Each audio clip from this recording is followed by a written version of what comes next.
Jangan meremehkan perbuatan baik yang gara-gara meremehkan hingga akhirnya engkau tidak melakukannya. Daripada sedekah 2.000 mending gak usah sedekah. Salah, Anda meremehkan perbuatan baik. Kalau daripada gak sedekah. Sedikit pun yang kita keluarkan, insya Allah kalau diterima oleh Allah gak sedikit. Sebagaimana ulama berkata, sedikit diterima oleh Allah besar, banyak ditolak oleh Allah kecil. Sembayang duha di rumah kecil, diterima sama Allah besar. Haji pas haji akbar mana? Modalnya besar, pengorbanannya besar, ditolak oleh Allah kecil. Makanya kata ulama, semua amalan yang diterima gak ada yang kecil, semua besar. Sedekah sedikit apapun kalau diterima oleh Allah besar. Maksudnya jangan pernah meremehkan perbuatan sedekah. Rasulullah bersabda, la tahqiranna minal ma'rufi syai'a. Jangan sekali-kali engkau meremehkan perbuatan baik sedikit pun. Walaupun perbuatan baik itu hanya sekedar antalqa akhak, kau berjumpa dengan temanmu, berjumpa dengan saudaramu, biwajhin, dengan wajah yang senyum dan berseri-seri. Jenengan menemui saudara muslim dengan senyuman dan bahagia, itu sudah sedekah. Sebaliknya, perbuatan gak baik menjumpai saudara muslim dengan wajah cemberut dan wajah penuh dengan kebencian. Tasaddaq kulla yaum bi syai'in wa in qalla. Kata beliau, sedekahlah kalian tiap hari. Tiap hari sedekahlah, walaupun sedikit. Saya mau memberitahu, jenengan ini kira-kira sebulan sedekah berapa? Anggap 60.000. Sebulan sedekah 60.000. Sedekah 60.000 hadirin, itu kalau kita keluarkan sehari 2.000 selama 30 hari, itu lebih afdol daripada di akhir bulan atau awal bulan mengeluarkan 60.000 langsung.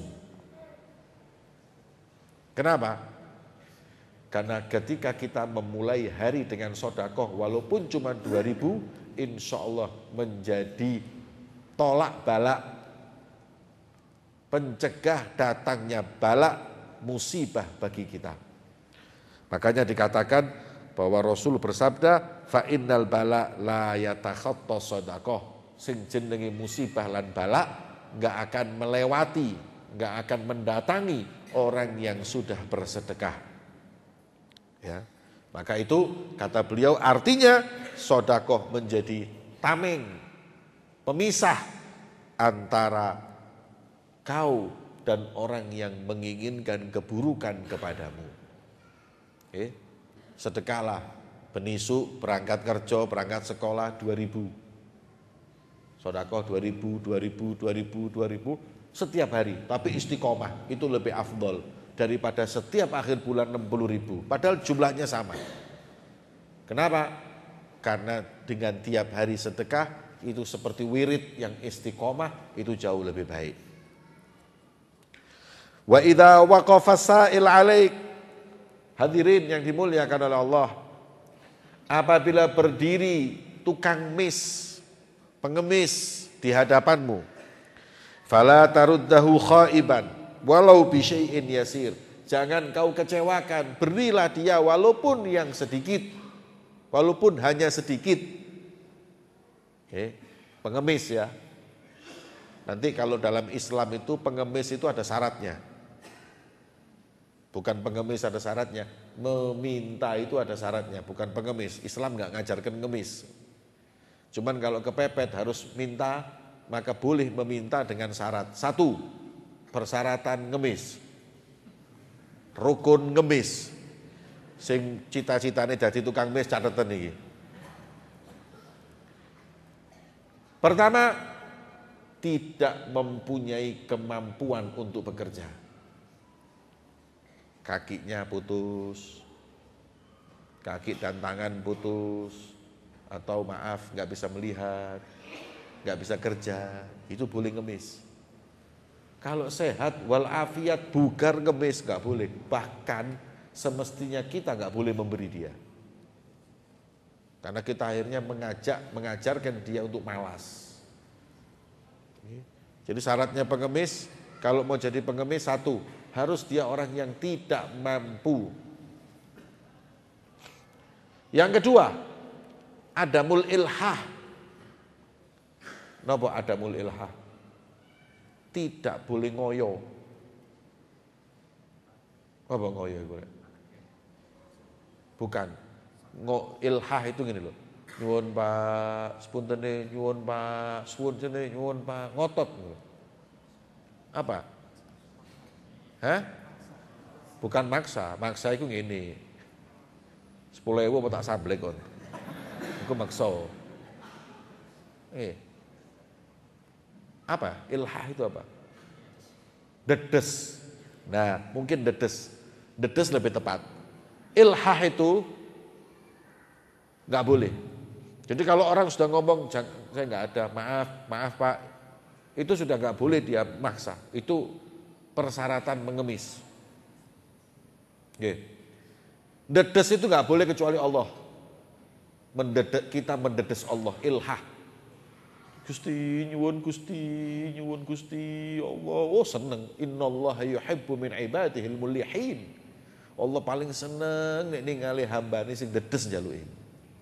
Ya Allah Gusti, terus saya jaluk. Oh seneng Gusti Allah. Tapi makhluk nggak suka. Makanya syarat kedua tadi itu adalah apa? Dia tidak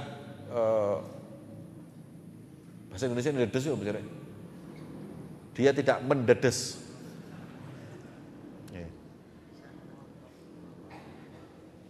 Itu yang kedua. Yang ketiga, syaratnya tidak ada orang yang menafkahinya. Nggak punya bapak, nggak punya anak, nggak punya baitul mal yang menafkahinya. Baru dia sudah nggak ada yang baru. Syaratnya yang keempat, jangan dijadikan hirfah. Napa hirfah? Profesi. Nyambut damel jenengan napa kula? Pengemis. Nggak boleh. Jadi orang ngemis itu seperlunya ketika dia sudah mempunyai uang untuk makan, ya tidak boleh ngemis. Jangan jadi profesi, jadi kerjaan nggak boleh. Ya, secukupnya. Nah ini subhanallah nih, pengemis sekarang ini sebulan bisa 20 juta nih. Berarti ini dipikir-pikir sing ngei luwe melarat iku. Nggih.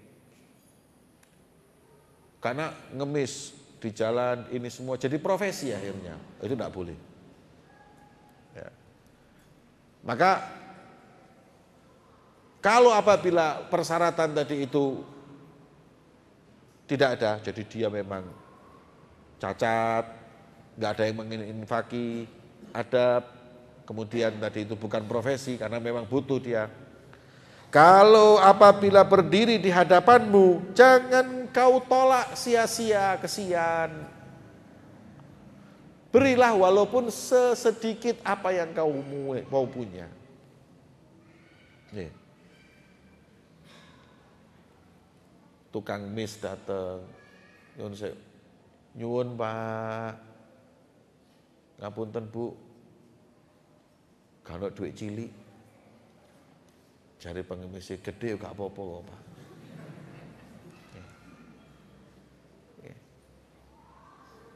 Boten wonten duit kontan transfer nggih mboten napa-napa. Nggih. Lah niki apa namanya enggak beres. Jadi beri sekedarnya, yang penting jangan ditolak. Fa in lam taf'al au lam tastati' fa iyyaka an tanharahu wa tashtimahu. Kalau kamu enggak bisa memberi karena enggak ada uang kecil dan enggak bisa nukerin, maka jangan engkau menghardiknya, jangan kau menyakiti hatinya. Nyuwun Pak, jaluk tok ae. Nah, gak oleh. No. Ya. Atau ada pengemis masuk, Assalamualaikum, wis Bu, semari Bu. Jangan. Tolak dengan cara yang baik. Ngapunten Bu. Kalau di Arab, kalau ada pengemis meminta, cara nolaknya apa? Allah Karim, Gusti Allah sing paling berdermawan.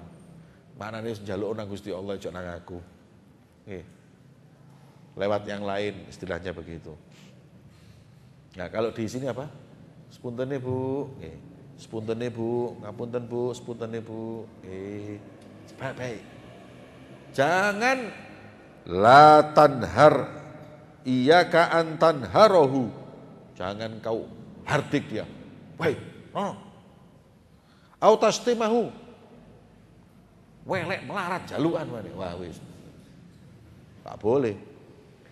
Wis gak ngei nyilokno. Wong ngei nyilokno lho ganjarane ilang. La tubtilu shadaqatikum bil manni wal adza. Kata Allah, jangan kau memberikan, jangan kau barengin perbuatan baikmu sedekah itu dengan manni, ngundat-ngundat. Man itu ngundat-ngundat, menyebut-nyebut kebaikan. Ngundat itu bahasa Indonesia ini apa, Rek? Kaono. Apa ngundat bahasa kaono? Menyebut-nyebut kebaikan kedawan. Bahasa Jawa iki enak ngundat wis ngono tok. Ngundat itu enggak boleh. Kita kalau memberi loh, sampai lak wingi sakei ya ngundat gak oleh. Kono tau tak kei ya gak oleh. Enggak mau enggak sapunten. Wis gitu aja. Jangan kau ikuti sedekahmu dengan mengundat-undat ataupun dengan adza. Adza itu menyakiti. Ngeki dhuwit tapi dilokno. Ya. Bedes sih lho. Ya apa Rek? Gak ono ganjarane iku. Nah, saya pernah lihat kayak gitu. Ada satu, menurut saya ini orang soleh loh. Tapi saya nggak tahu kok kadang-kadang kelakuannya aneh. Sama saya naik mobil, ada orang masih muda. Waktu itu diceluk, maaf ya, agak kasar. Asu gini. Wah, ngamuk mau gimana? Leren jaluk. Waduh geger wis. Di mobil ini. Orangnya datang sama ngamuk dikei duit 100.000. Pengen kabeh. Ya langsung gak apa-apa asu wis.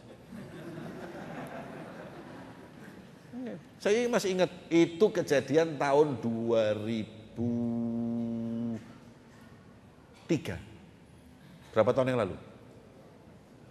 17 tahun yang lalu, 1.000 hasilnya. Nih, dipanggil gitu, ngamuk wongnya. Tukang parkir juga gitu. Kayak tukang mes lah mending, iki tukang parkir loh Rek. Kan gak njaluk kerja. Iya. Dia gitu, pas parkir selesai, asu gini. Wah tukang parkirnya preman, ngamuk kayak duit 100.000. PNKB gak usah susu. Suun Pak.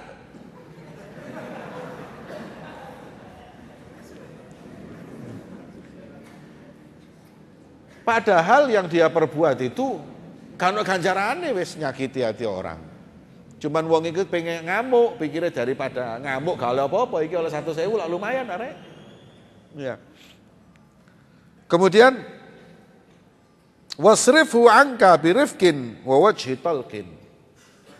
Usirlah dia kalau memang kita ini tidak mau memberi atau tidak bisa memberi, palingkan, usirlah. Tapi kalimat usir itu kurang enak. Makanya dalam bahasa Arab itu usir itu ada dua. Kalau alus, kalau kasar utrudhu usir.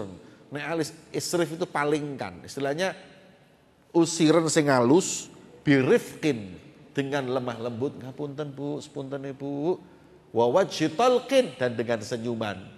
Ojo dipeleroki ae, ojo gak direken. Nyuwun Pak, nyuwun. Jangan. Ngapunten Bu. Lah memang kadang-kadang ini karena pengemis itu nggak tahu syaratnya mengemis, itu yang kadang-kadang memancing emosi orang yang diminta.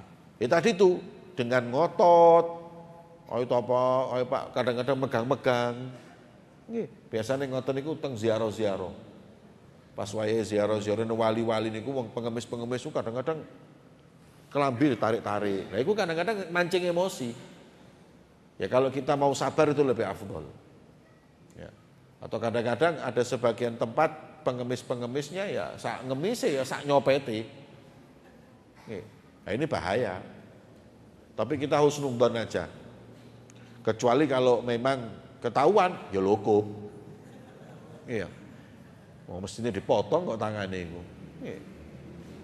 Enggak boleh, jangan. Anak-anak muda, ngapunten nggih, anak-anak muda di perempatan-perempatan itu, kalau mengemis jangan dikasih. Kenapa?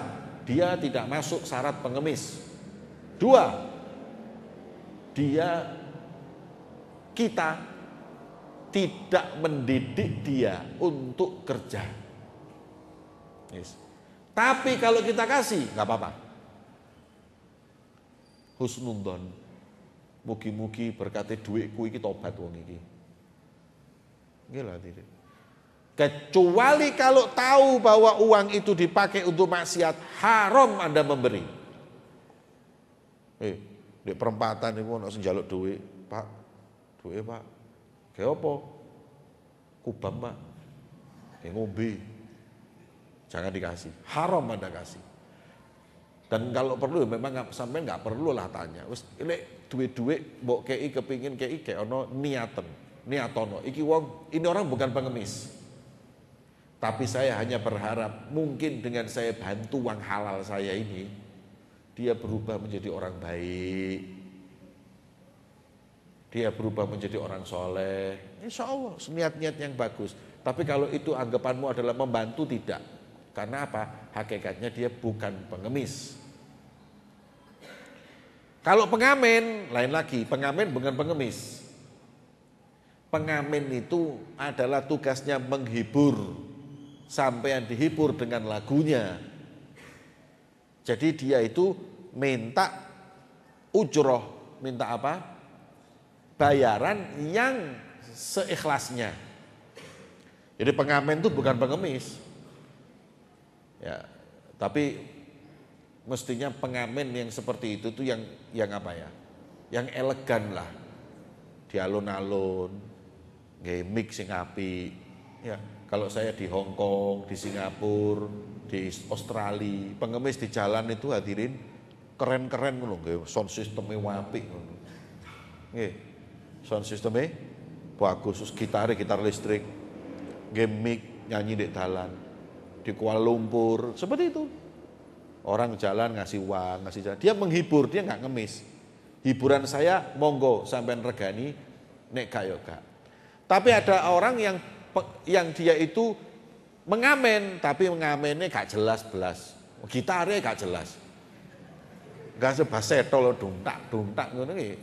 Lagune yo gak jelas. Ngeine dhuwit iku duduk karena terhibur, wis ndang ngaliyo. Nggih.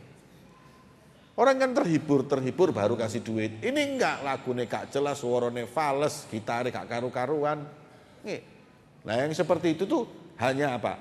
Mengemis tapi dengan cara menghibur. Istilahnya dengan gambaran seperti menghibur tapi hakikatnya ngemis. Enggak. Kalau mau menghibur, hibur. Dengan suara yang baik, gitar yang bagus ataupun semuanya. Tapi kalau bisa jangan itu dijadikan profesi. Fa innal insan qad yanharu sa'il nahratan law a'tahu ma'aha nisfa malihi mathalan kanat tilkan nahra arjah minhu. Kadang hadirin sentakan perbuatan buruk yang dilakukan oleh orang yang tidak memberi tadi itu Kalau dia sambil nyentak, sambil memberikan setengah hartanya, pahala pemberiannya dengan dosanya menghardik masih besaran dosa menghardik, menyakiti hati orang. Sok ngelarakno atine wong. Nek kon gak iso, katanya ulama, kalau engkau tidak bisa menghibur hati orang, minimal engkau jangan menyakitinya.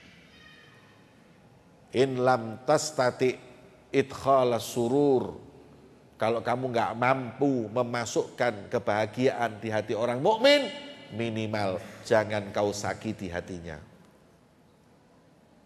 Wa rubbama la yusawi thawab ma'atahu itsma dzalikal intihar. Bahkan ya, pemberian sebanyak apapun tidak sebanding daripada dosanya orang yang menghardik atau berkata-kata yang tidak baik. Wala tarut awal sa'il yas'aluk wahdar min dalik. Jangan kau menolak orang yang pertama di hari itu yang memintamu. Jadi mungkin di daerah kita banyak orang yang minta. Orang yang pertama kali minta, ketika kita pagi keluar mau kerja, kita keluar mau sekolah atau apa, orang yang pertama kali minta, itu yang jangan kau tolak. Yang selanjutnya mungkin kau nggak berikan, tapi yang pertama itu yang sebaiknya kau berikan. Wa in tasaddaqta fabda bi aqaribik. Nah, sekarang adab sedekah yang ketiga. Jadi adab sedekah yang pertama, jangan kau remehkan nominalnya. Yang kedua, jangan engkau menolak pemberi orang yang meminta atau sampai menghardik menyakitinya. Yang ketiga, kalau engkau mau bersedekah, fabda bi aqaribik, dahulukan dulu saudaramu. Sebelum sampean ngasih orang lain, pastikan paklikmu butuh napa mboten, saudaramu butuh atau tidak. Kalau mereka sudah nggak butuh, baru kita memberi orang lain. Wa arhamak al-fuqara, atau kerabatmu yang lain, sepupu, mindoan, pokoknya siapa di antara saudara kita yang ada hubungan darah dengan kita, yang miskin itu dulu yang kita pedulikan. Kemudian sebelum orang lain lagi, kalau sudah keluarga kita semuanya alhamdulillah ada uang buat makan, baru yang kedua, wajironik, pastikan tetanggamu gak butuh duit. Jangan kau sedekah ke orang lain, tetanggamu satu tembok denganmu gak bisa makan. Fa innahum aula bihi min ghairihim, karena mereka lebih berhak menerima sedekah daripada yang lain. Dan pahala sedekah kepada mereka itu lebih besar. Kalau kerabat itu bukan sedekah saja, sedekah plus silaturahim. Tetangga, sedekah plus ihsan ilal jiron, berbuat baik dengan tetangga. Kalau orang lain sedekah tok. Tapi kalau saudara plus silaturahim, tetangga plus silaturahim. Qala Nabi sallallahu alaihi wasallam, as-shadaqah 'alal aqarib shadaqatun wasilah. Sedekah kepada keluarga itu sedekah dan silaturahim. Nabi sallallahu alaihi wasallam beliau bersabda, al-muta'addi fi shadaqah kamani'iha. Ini catatan ini. Perlu dicatat dengan tinta yang tebal ini. Al-muta'addi bi shadaqah, orang yang ngelangkai sedekah, saudaranya butuh enggak dikasih, orang lain dikasih, itu jenenge ngelangkai sedekah. Kata Nabi, kamani'iha, seperti orang yang enggak sedekah. Ya apa sih rek? Paklikmu lho gak iso mangan. Kok ngei wong duit jutaan iki apa? Anda belikan mobil orang, tapi adikmu mangan repot. Ini gak masuk akal hadirin. Ini seperti orang yang tidak sedekah karena ngelangkai sedekah. Makanya sebaiknya orang-orang yang diberi oleh Allah rezeki yang melimpah punya data saudaranya. Didata. Sepupu ini semua didewata kabeh.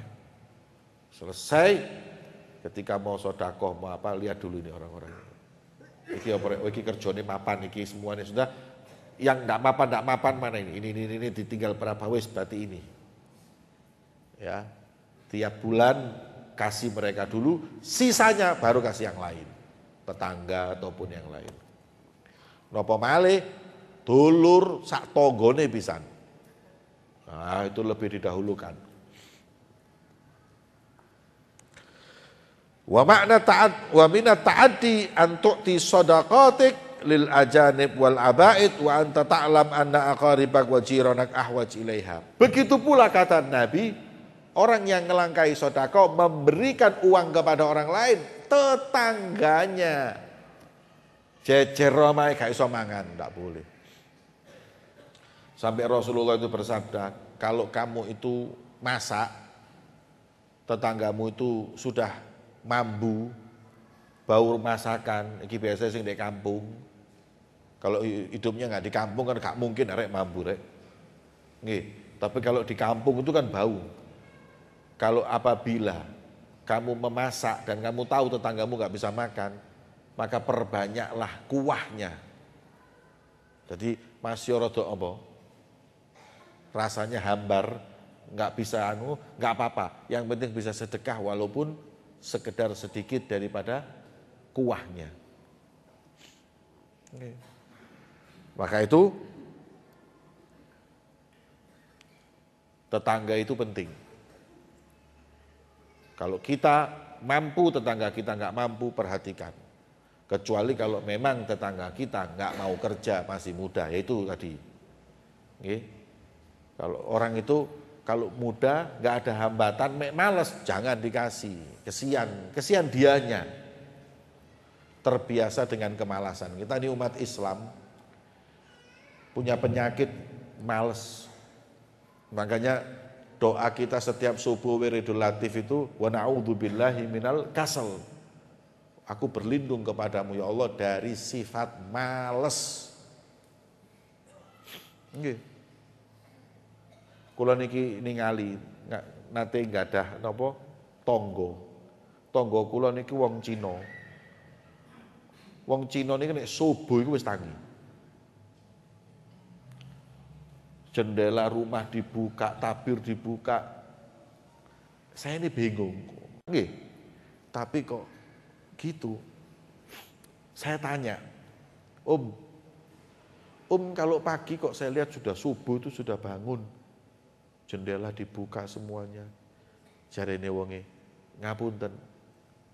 Maaf Tuan, kami berkeyakinan bahwa kalau pagi kita buka, pagi itu kita buka pintu semuanya, kita lagi membuka pintu rizkinya Tuhan. Nih, jadi wong kafir itu ngerti tafaul. Subuh lah kita diajarkan Nabi loh. Subuh itu tempatnya rezeki, orang tidur setelah sholat subuh menghambat rezeki. Ya, kita diajarkan seperti itu. Kok malah umat Islam isuk subuh turu.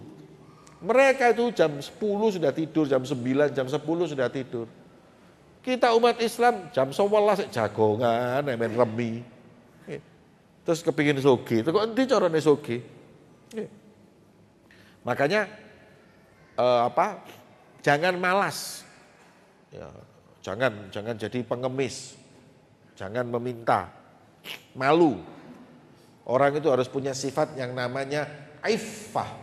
Kenapa iffah niku? Iffah itu memegang kehormatan. Waduh, wani mati ini daripada jaluk. Kalau tidak kepepet betul, tidak minta. Itu namanya iffah. Itu harus ada umat Islam. Orang yang memegang atau iman yasta'if, yakni meminta atau senantiasa melakukan ifah, akan dijaga kehormatannya oleh Allah Subhanahu wa ta'ala. Jadi jangan suka meminta, jangan suka membuka tangan. Al-yadul ulya khairun minal yadis sufla, kata Rasulullah, tangan yang di atas yang memberi itu lebih afdol daripada tangan di bawah, daripada yang meminta. Makanya ayo kita jadi orang yang tangannya di atas. Dan mindset pikiran kita ini harus dirubah. Napa ngerubahi ngene? Kon iki lek berhayalah yang masuk akal dan berhayalah yang menunjukkan kehormatanmu. Ojo ini meneng-meneng ini dikei uang duit 1 triliun enak loh.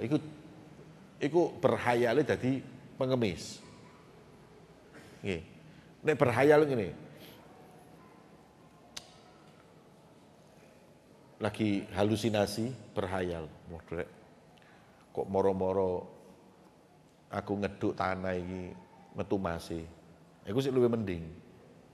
Berarti berhayalnya itu menemukan uang, bukan meminta.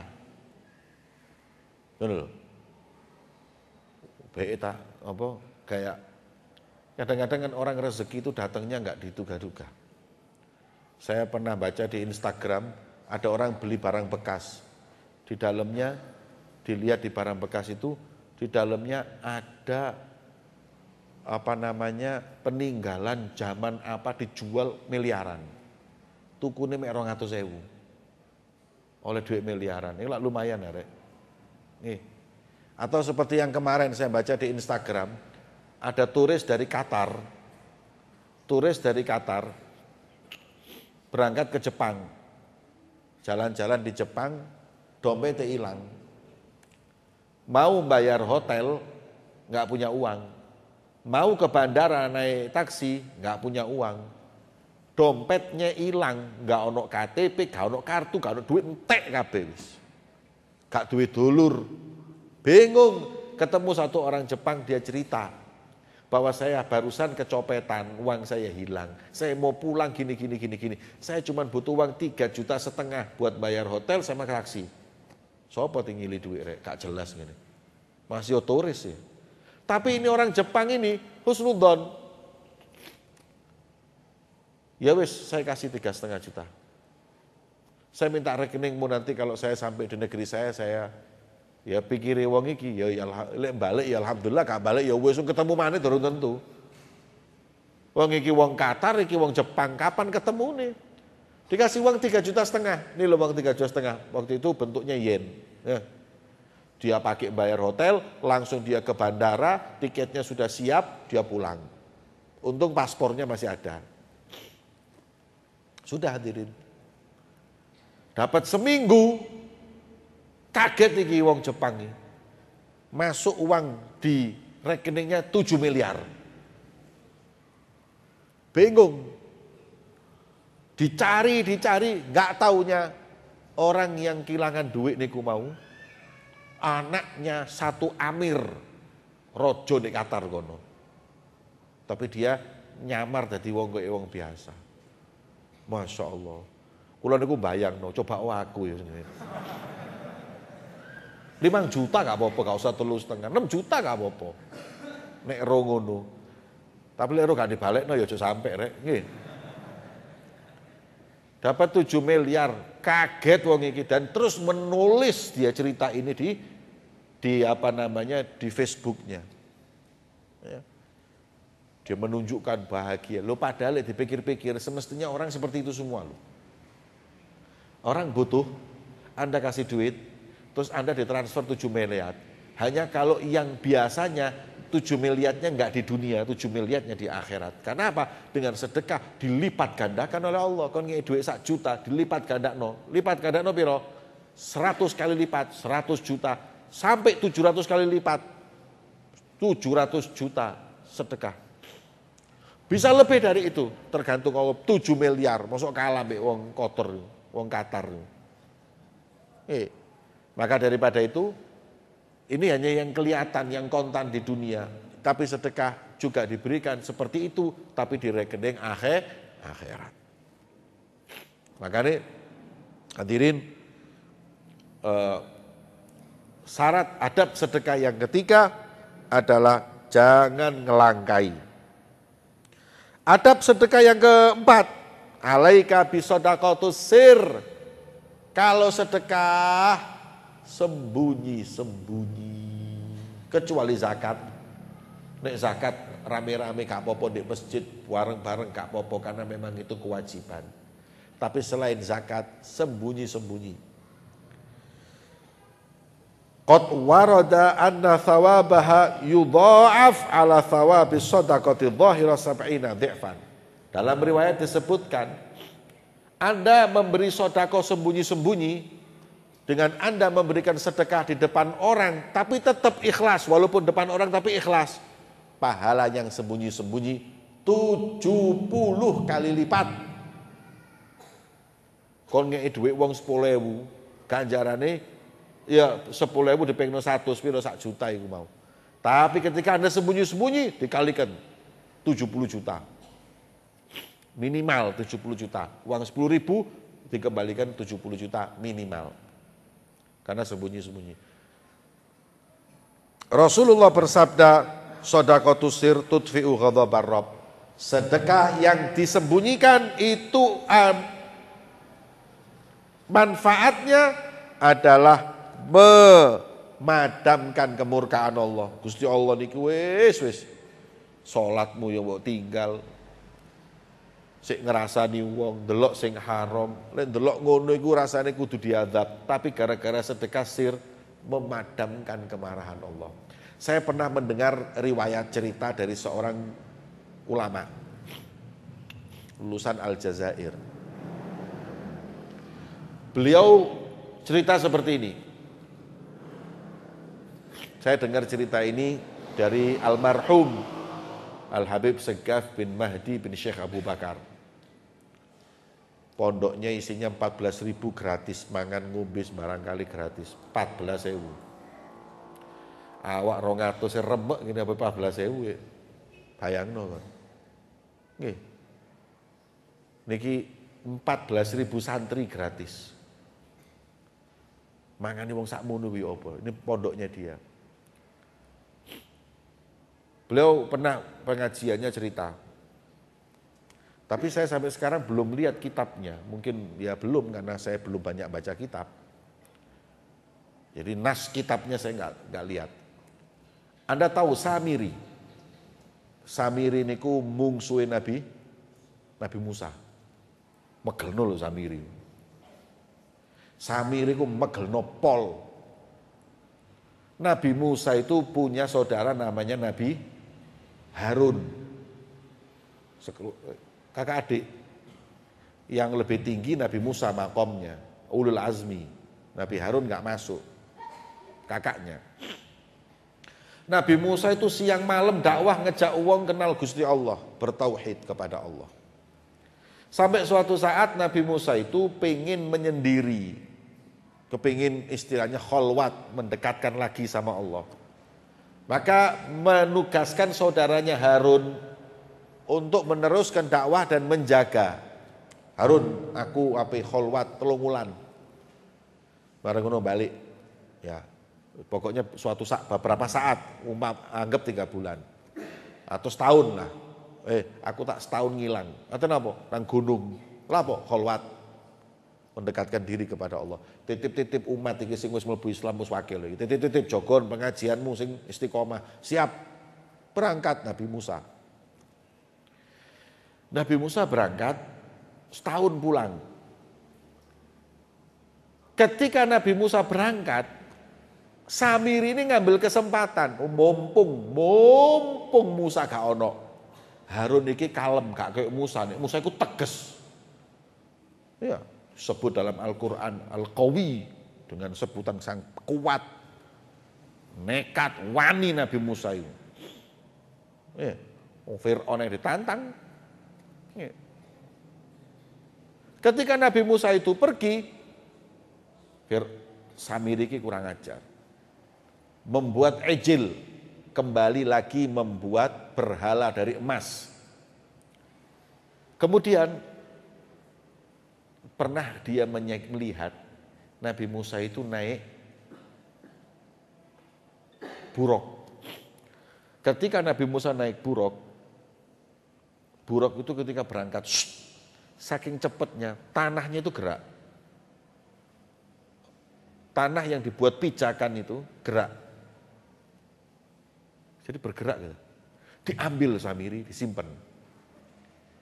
Dimasukkan ke perut atau di tengah-tengah pembuatan sapi. Sapi ini maksudnya adalah berhala sapi. Akhirnya sapi itu yang tengah-tengahnya ada gerakannya apa? Buruk tadi itu. Sapi itu bisa kayak punya nyawa, bisa ngomong, bisa gerak. Akhirnya gara-gara itu banyak umat Nabi Musa dan Harun yang murtad. Bahkan mereka baru aja lah masuk Islam, kenal Gusti Allah. Terus gak percaya mbek berhala meneng ngono lapo mbok sembah, gak iso obah, gak iso ngeki apa-apa. Tahu-tahu dikasih sama Samiri berhala bisa bergerak. Ini penipuan. Tapi sebab itu banyak orang yang murtad. Nabi Musa pulang tanya sama Nabi Harun, Harun gimana kabarnya? Ya Allah, kabar buruk wahai Musa. Loh apa iki? Umat kita banyak yang murtad. Hah? Ngamuk Nabi Musa dan Nabi Harun. Harun, gimana kamu ini? Saya sudah berupaya semaksimal mungkin. Tapi Samiri ini yang membuat perkara. Kenapa Samiri? Cerita no. Nabi Musa ngamuk. Langsung dongo nang Gusti Allah. Gusti Allah, alaika bisamiri. Azab Samiri ya Allah. Kerjaku bertahun-tahun ngajak mereka musnah gara-gara satu orang namanya Samiri. Hancurkan ya Allah, musnahkan ya Allah. Lah Nabi Musa niku lak kalimullah, iso ngomong-ngomong mbek Gusti Allah. Dijawab mbek Gusti Allah. Maaf wahai Musa. Sepurane. Lho apa? Nek di akhirat engkau tak siksa jok kuatir. Tapi kalau untuk di dunia, saya enggak akan pernah mengazab yang namanya Samiri. Hah? Loh, Gusti, iki nyebabno wong murtad lho Gusti. Iki kurang ajar, iki bajingan lho. Iya. Tapi kamu tidak tahu apa yang aku tahu. Ada satu perbuatan Samiri yang membuat aku gak bisa murka dengan dia di dunia. Hah? Tanya Nabi Musa. Apa yang dilakukan Samiri? Samiri niku nek bengi jam 1 tangi bantu janda-janda fakir miskin tiap malam. Goro-goro iku aku gak iso murka ambek Samiri. Wis engko di akhirat tak siksone, tapi di dunia ngadab dia gak mau. Bayangno. Wis kurang setan nopo Samiri. Murtad no wong akeh mungsuhi Nabi, tapi Allah gak mau menyiksa. Kenapa? Karena suka sedekah kepada fakir miskin dengan sembunyi-sembunyi, gak ada orang yang tahu. Katanya beliau Habib Sekar bin Madilayo, Samiri sodakoh singitan gak dimurkai oleh Allah. Bagaimana dengan kita yang beriman kepada Allah, cinta kepada Rasulullah, gak pernah memurtadkan bahkan mengislamkan orang, terus sedekah sembunyi. Bayangno dewi kedudukannya wong iku di sisi Allah. Seperti dalam riwayat Imam Ali Zainal Abidin, dalam riwayat Imam Ja'far Shadiq. Tiap malam puluhan tahun yang memberikan beras kepada orang Madinah beliau. Sak Madinah wong melarat iki sing nanggung pangane beliau. Penjam loro bengi tangi naruh beras di depan rumah. Ketika beliau meninggal dunia, miskin, orang-orang miskin dan janda-janda miskin, mereka berteriak dan berkata, "Ya Allah, musibah." Beberapa hari ini malaikat nggak mau lagi masuk kota Madinah. Paham? Para fakir miskin itu teriak, "Ya Allah, wis seminggu malaikat gak melbu Malaikat. Jadi bertahun-tahun orang-orang miskin menyangka yang menyiapkan beras di depan rumahnya itu malaikat. Karena nggak ada yang tahu kalau itu Imam Ja'far. Nggak ada yang tahu kalau itu Imam Ali Zainal Abidin, nggak ada yang tahu. Yang tahu siapa? Yang memandikan jenazah beliau. Dilihat pundaknya ini hitam. Ulama tapi pundaknya hitam. Iki kuli apa ulama? Tanya ini, iki apa iki kok ireng? Baru budaknya berkata, sekarang saya ceritakan, kalau dulu nggak berani karena saya diancam oleh beliau. Itu adalah bekas beliau memikul sendiri beras ke rumah orang-orang miskin tiap malam puluhan tahun. Bayang no hadirin. Lalu Al-Falah masjid ini Jumatan diumumno. 100.000 dari haji ini, pahalanya untuk ini. Jadi malaikat lapo ini. Masa mau budek aku gak ketok. Masa mau budek gak krungu aku. Makanya masjid-masjid itu cukup melaporkan jumlah uang, gak perlu sopo duwike, kemudian sedekah itu ditujukan pahalanya kepada lho lapo. Lho iki nganggep Gusti Allah iki padamu koyo Bank BCA ada transfer mbok tulis kudu ana. Anda ngasih uang iki duit iki. Iki duitmu 1.000 iki. Anda keluarkan, Anda masukkan, Gusti, sedekahku iki ganjarannya tak kena ibuku. Loh, wis mlebu nang ngene pahalane ibu. Enggak harus diumumkan. Iki lha apa diumumno? Pernah saya sholat Idul Adha di satu masjid, setengah jam ngumumno wedhus siji-siji. Wedhus siji. Haji iki, ganjarane gawe haji iki. Ala apa? Nih, setengah jam. Saya bilang, Pak Amirnya, kudu ngene nggih, Beb. Nek gak diumumno, gak gelem. Mereka gak akan mau memberikan kambingnya ke masjid kita kalau gak diumumkan. Nah aku dari takmir tak tolak mbak aku. Lho masamu dikei kambing iku terus enak. Dikei kambing iku yo beban. Kudu nyembelih, kudu bagekno, nek kurang-kurang dosa. Mestinya mereka yang ngejar kita, bukan kita ngejar mereka. Jadi itu buat saya adalah satu adat kebiasaan yang nggak baik, ngumumkan sedekah ini. Nominalnya nggak apa-apa, karena jamaah pengen tahu masjid ini apa. Sebelum Jumatan ini kan Jumat, memang diumumkan sih. Kami umumkan bahwa kas Masjid Al-Falah per hari ini Jumat tanggal 31 Januari berjumlah 2,3 triliun. Delok modelis gak mungkin ya ngomong ini. Umumkan supaya tahu. Oh sekian. Oh iya. Kan supaya yang sedekah itu tahu. Oh rek aku. Tapi di sini masya Allah di situ ada papan kan tulisannya. Gak jelas itu delok ndek papan. Tapi kalau nulis haji jangan. Saya kesian orangnya yang ngasih nih loh. Banjaran Moeman. Sedekah itu yang sembunyi. Itu pahalanya besar. Menggapai ridho Allah subhanahu wa ta'ala. Kemudian. Ma'at fa'athu sodaqatus sir. Illa li'adhamiha inda. Bayangkan. Apakah ada yang lebih parah daripada murkanya Allah di dunia sampai akhirat? Oh no. Ancaman yang lebih parah dari murkanya Allah. Tidak ada. Neraka itu percikan marahnya Allah. Marahnya Allah ini lebih dari neraka, hadirin. Tapi yang sebegitu agung dahsyatnya marahnya Allah bisa dipadamkan dengan sedekah sembunyi. Alangkah besarnya kedudukan sedekah sembunyi itu. Ya. Makanya Allah berfirman, "In tubtus sadaqat fa ni'mahi wa in tukhfuha wa tu'tuhal fuqara fa huwa khairun lakum." Kalau kau tunjukkan sedekahmu kepada orang lain, enggak apa-apa wong kalau kamu ikhlas. Tapi kalau kau sembunyikan itu lebih baik untuk kalian. Ya. Wa yukaffir ankum min sayyi'atikum, dan itu akan menghapus dosa-dosa kalian, dan Allah Maha tahu, Maha faham, Maha ngerti atas perbuatan kalian. Terus enggak usah disebut no. Ya. Kenapa sedekah yang sembunyi itu lebih afdol daripada sedekah yang tidak sembunyi?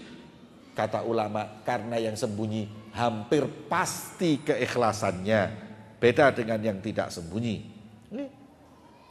Dan amal itu rusak dengan riak, pujian orang. Hati-hati, jangan riak dalam sedekah. Ya, walaupun engkau tidak sembunyikan, itu pahala, jangan sampai riak. Wa iyyakal manni bi shadaqah al fuqara faqad warada fihi wa'id syadid. Jangan ngundat sedekah. Wallahu a'lam bishawab. Nggih. Mugi ayo memang ya apalagi kalau sudah mau pencalonan wis gak ono sedekah sir. Kudu rame wong sing ngeru. Nek gak ngono gak untung. Oleh swara teko endi. Nggih. Makane nek kula ngomong sedekah sing paling ditolak niku wis cilik-cilik pilkada. Goworo kabeh wis sedekahe niku. Nggih. Bingung membantu sana, bingung membantu sini kalau ketika dia itu mau. Tapi kalau memang itu kebaikan, ada orang calon-calon datang ke masjid mau bantu dan semua walaupun kita tahu dia memang ada maksud, ya wis jarno rek trimon. Nggih, daripada gak jelas.